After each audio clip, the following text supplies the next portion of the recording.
Adventure in Pipeman on W4CY Radio.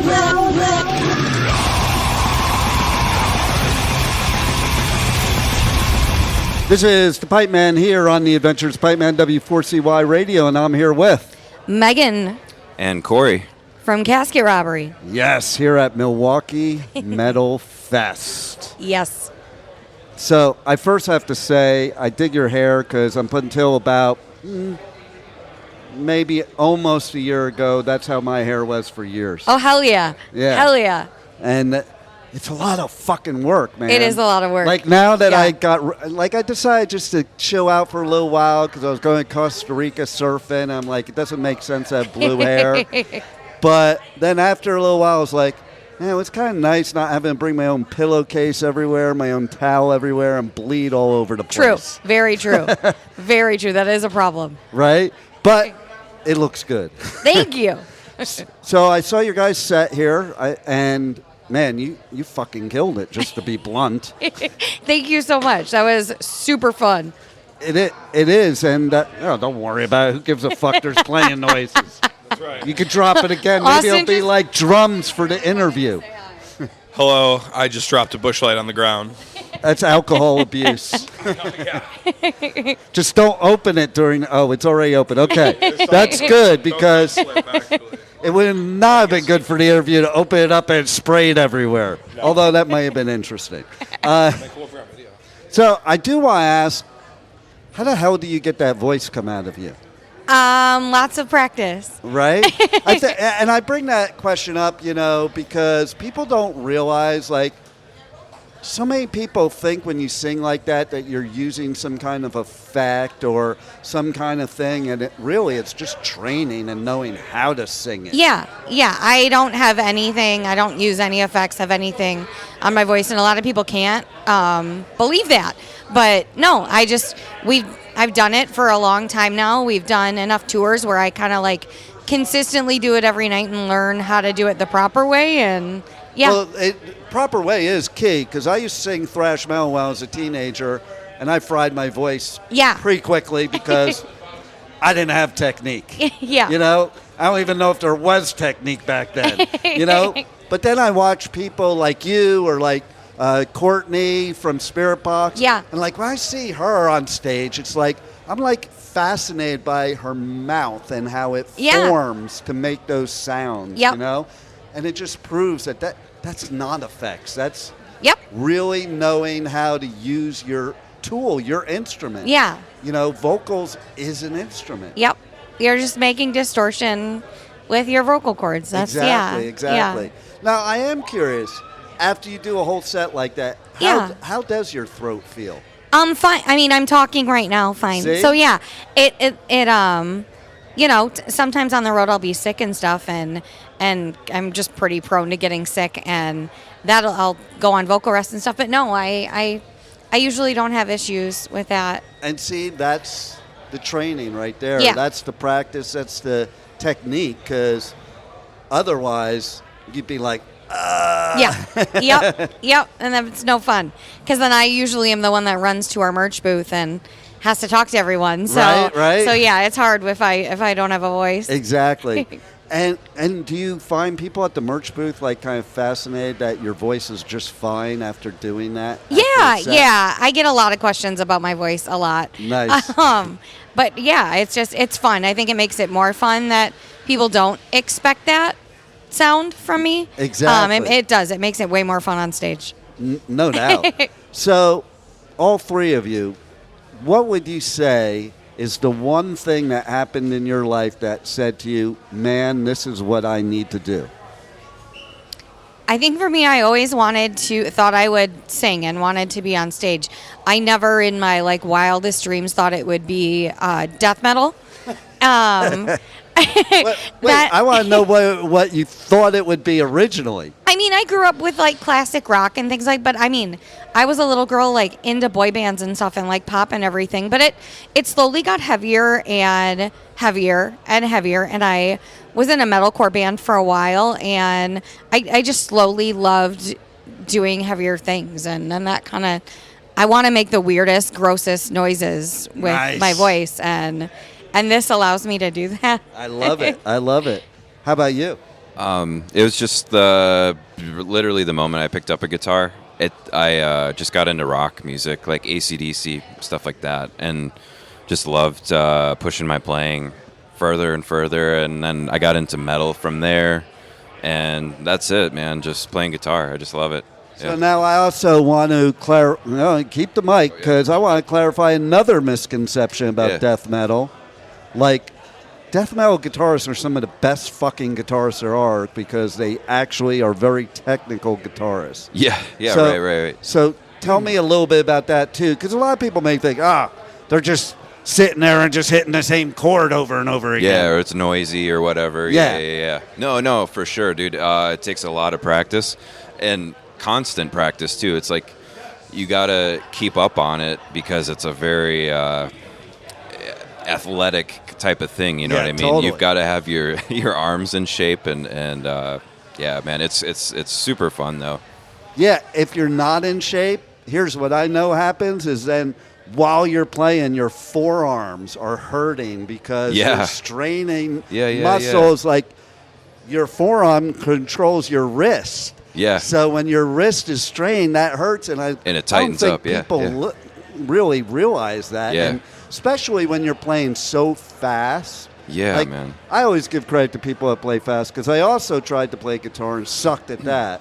And I can't, I can't even imagine just like, and sometimes for like an hour just doing that over and over again. Like, that's like training for an MMA match. It is. It's almost like weightlifting. You have to have your muscles in shape. And like the older you get too, you get real sore sometimes, and you got to stretch, and you really have to take care of yourself. Yeah. Totally. Okay, let's see what his expertise is on dropping beers. Yeah, well, definitely know a lot about that. I also drop drumsticks too, though. That's okay. Yeah. I don't know what like moment specifically I wanted to try to play drums on like a more serious level, but I've always just really since I started playing drums when I was I think I was like 13 or so, just always really enjoyed playing a lot, and kind of like what Megan said, different styles, you know what I mean? Like, if I couldn't be in a death metal band, I would go be in a rock band or a jazz band or a punk band or funk band, who knows, whatever. So I really like to play drums. I like being in a band. I like the team aspect of it. I played a lot of sports when I was like a kid, so I kind of like the group dynamic of a band. I love hearing that, because sometimes that's not the case. And like you see at long-term bands, you look at them up there. I mean, look at Jane's Addiction as an example. Okay. It's like you don't like each other up there. That's weird. Yeah. But it's not weird, because it's like being with your siblings 24/7. Right, yeah, you can, yeah, exactly. I'm sure my obnoxious behavior can sometimes irk my bandmates, but, at the end of the day, like, we've all been through a lot together, and we all do enjoy hanging out with each other, so that's key. We're lucky to have that. Some bands, it's, I don't know. It's key. Yeah. It's key, because we as the fans can look up there and we can tell when you guys are just having a blast and are a cohesive force, and when you're not. Right. Sure. Yeah. And I watched you up there today, and like, you're just having the best time in the world. And if you're not having the best time while you're on stage, this is the wrong business, because everything else pretty much sucks. Yeah, it's too hard to do, and you don't make enough money. Like, it's not worth doing if you don't actually just do it for the love of the game. You know what I mean? The game. Anything you get outside of that is kind of just like a bonus. You know what I mean? Like a bonus or whatever. But, So, there too, funny enough, first grade I started on drums. Nice. I got bored because my dad would never get me a drum set. I had that stupid practice pad for years. Yeah. And then I got a bullshit drum set, and I was like, fuck this, and that's why I went to guitar. Okay. Fair enough. I do play a little bit of guitar myself, but I'm not much of a shredder by any means. Well, I grew up in a family of guitar players, so I had to learn as a rite of passage. There you go. Well, and so did they all give you shit because you wanted to do drums instead of guitar? No, they were glad they had someone that wanted to play drums instead of another person trying to play guitar. Right? Well, that makes sense. Yeah.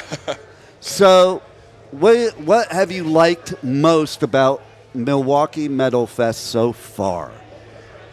I mean, we've our band's from Wisconsin, so obviously I'm not from Wisconsin, but I spend a lot of time in Wisconsin, so I like seeing a lot of our friends both from the area, but because it's a really big festival, we also get to see a lot of our friends that don't live by us, you know.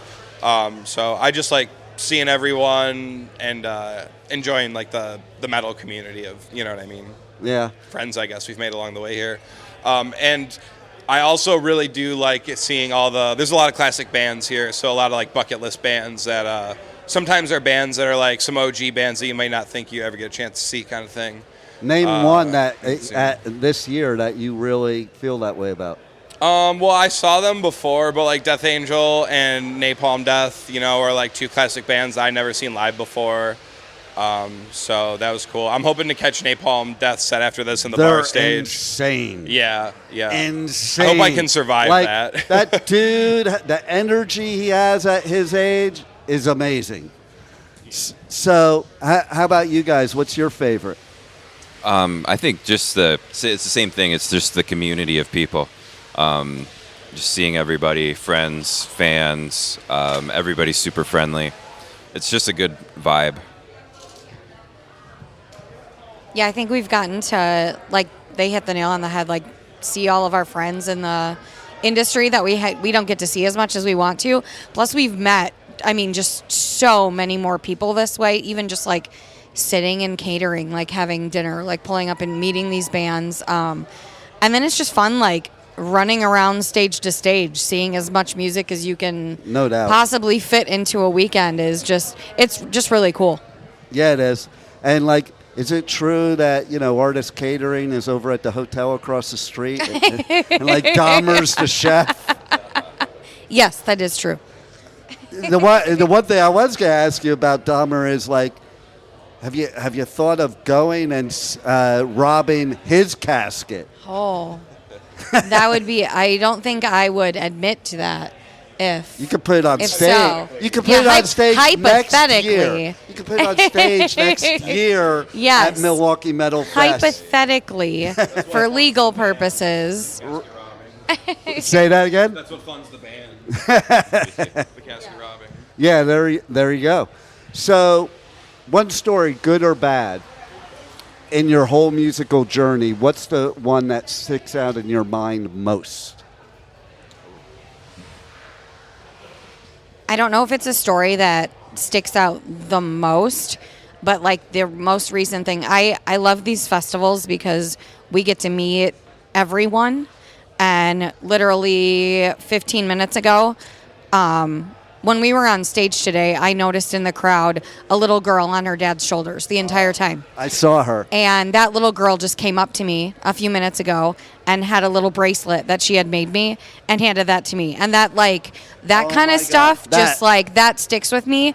We've been fortunate enough to play a lot of festivals the last few years, and there's been a huge change in, like, adult only festivals, and now it's like all ages everywhere, and I love that. It's incredible, and those are the things that stick out to me. I talk about that a lot, actually, because, like, I come from the 80s beginning of all this stuff. You know, I like went to one of Possessed's first shows, and that Metallica's first show ever, Slayer's first show ever, and stuff like that. And I would have first of all, my dad would have never gone to one of those shows.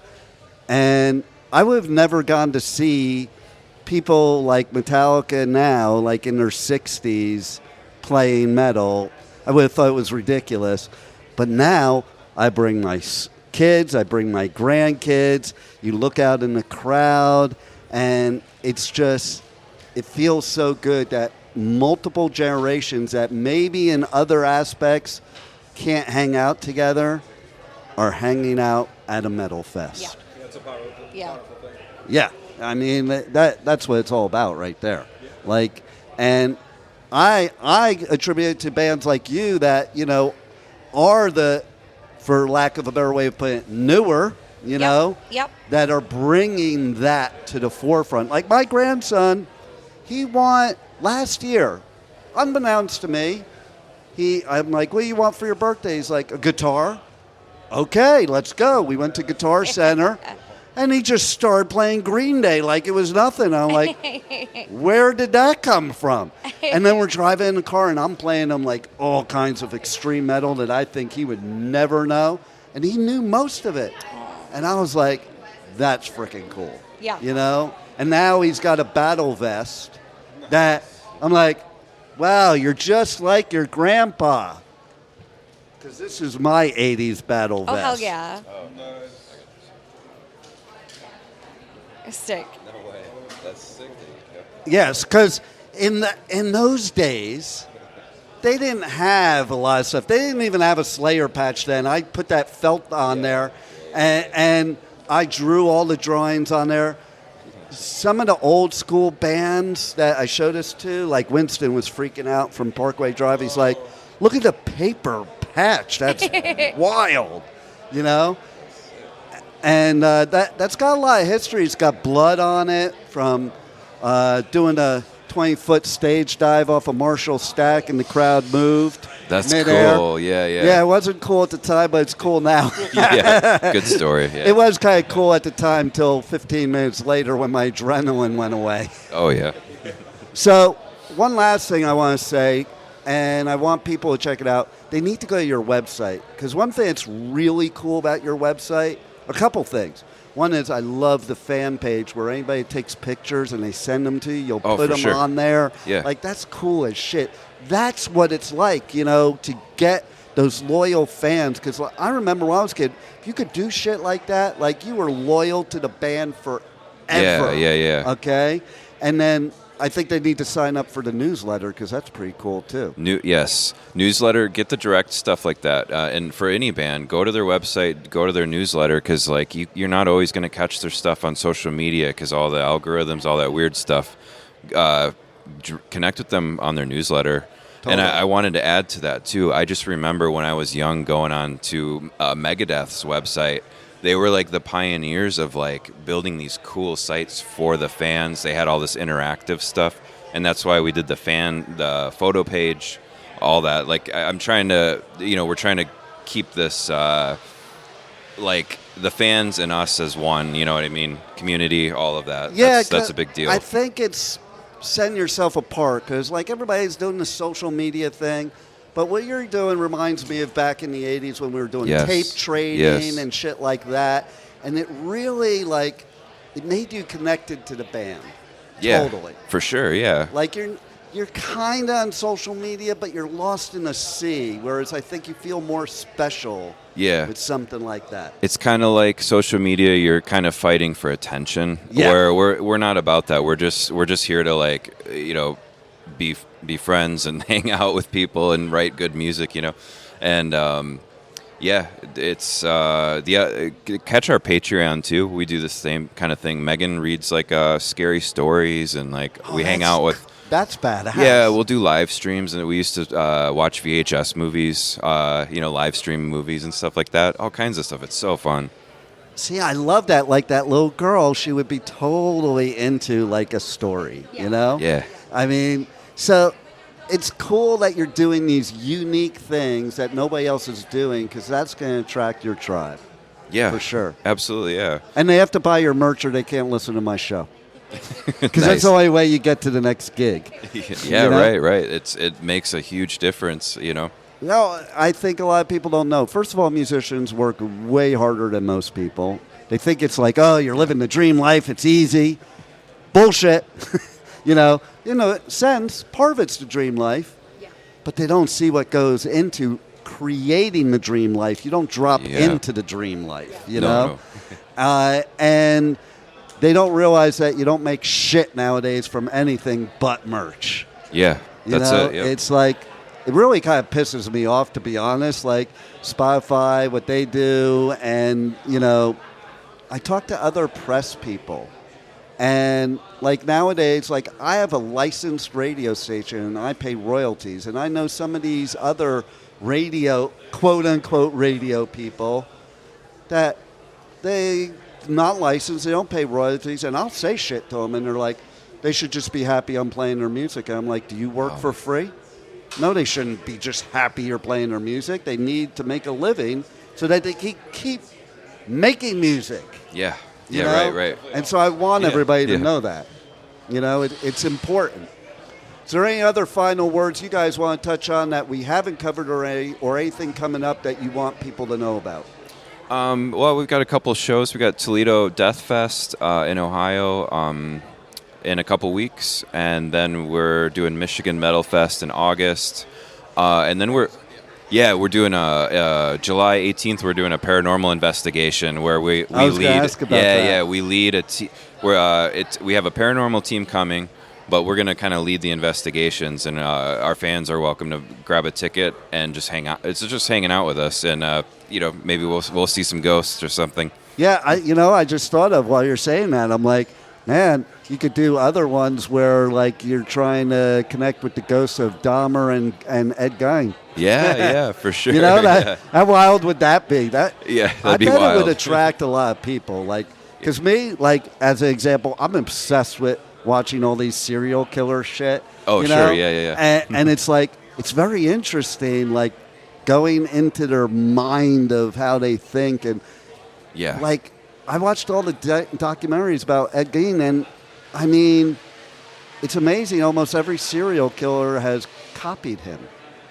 You know? Yeah, right. Like, I never knew that Texas Chainsaw Massacre was based on him, or Psycho was based on him. Yeah, absolutely, yeah. Like, it's wild, you know? It is. So, everybody make sure you check out, give out your website, give out your socials and all that.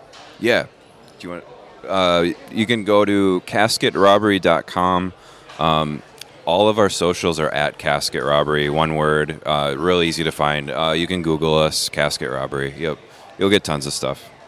Well, it's been a pleasure. You guys fucking killed it here at Milwaukee Metal Fest, and I look forward to seeing a lot more of you. Thanks for being on the Adventures of Pipeman. Cool. Thank you. We appreciate you. Thanks. Thank you for listening to the Adventures of Pipeman on W4CY Radio.